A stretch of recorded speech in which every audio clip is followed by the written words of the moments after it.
Hello guys, welcome to my channel. So today we will discuss about the body fluid compartment.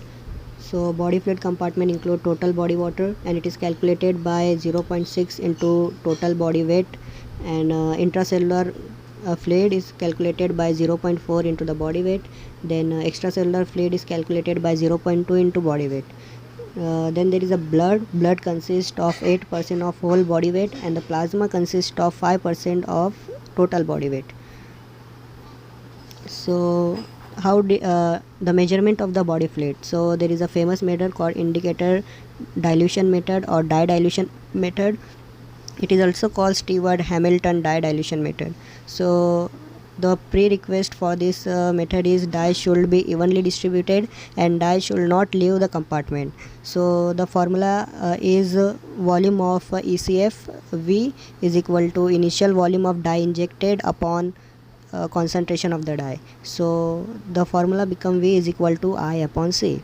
Then the second formula is volume of ECF is equal to initial volume of dye injected minus amount of dye that left in the compartment divided by concentration of the dye. So here is a question.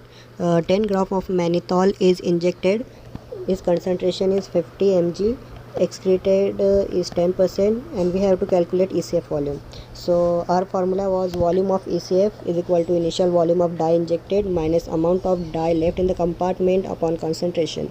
So the 10 gram of mannitol injected, so 10 minus 1 upon 50, so it become 18 liter. So volume of ECF become 18 liter.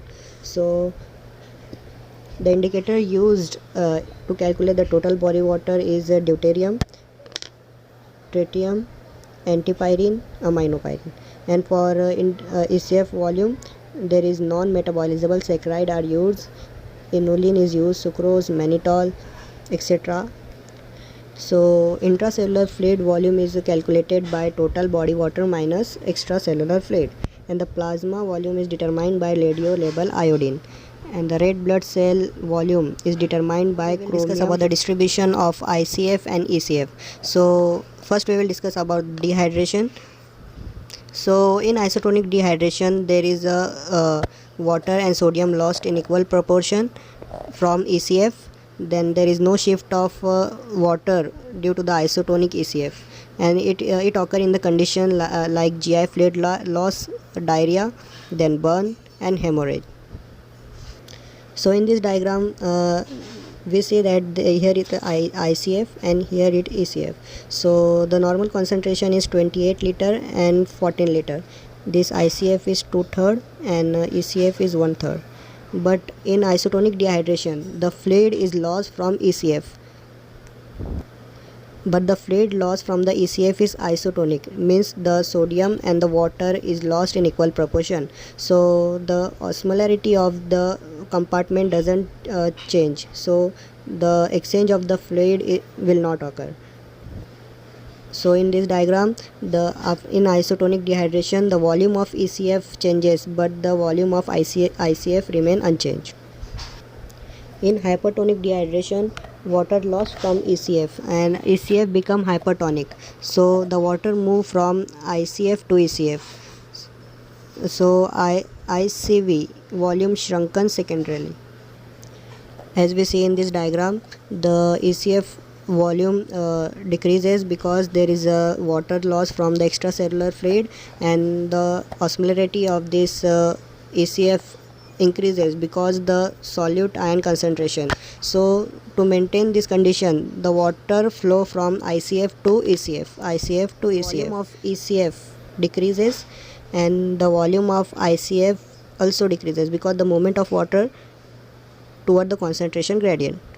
Okay, so this condition occur in diabetes mellitus, diabetes insipidus and chronic alcoholism.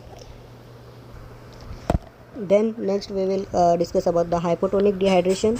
So what occur in this hypotonic dehydration? Water and sodium lost. Sodium lost is much higher than water.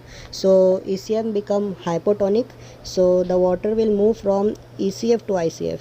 So hence here there is no osmolarity change, only the ECF volume decreases and ICF volume. Dehydration occur in primary hypoaldosteronism and primary hypoandrocorticolism.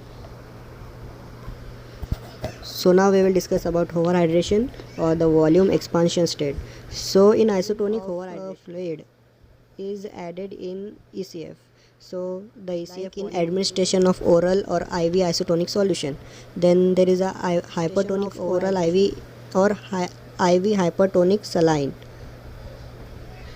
Then there is hypotonic one. There is syndrome of inappropriate ADS secretion.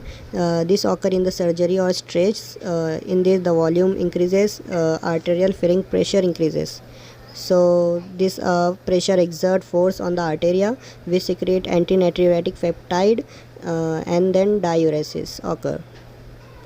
This antinatriuretic peptide, brain natriuretic peptide and C natriuretic peptide are synthesized by heart, and a person drink 1 liter of sea water.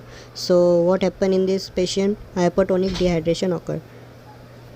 Maximum concentrating ability of the kidney, so 1200 milliosmol per liter.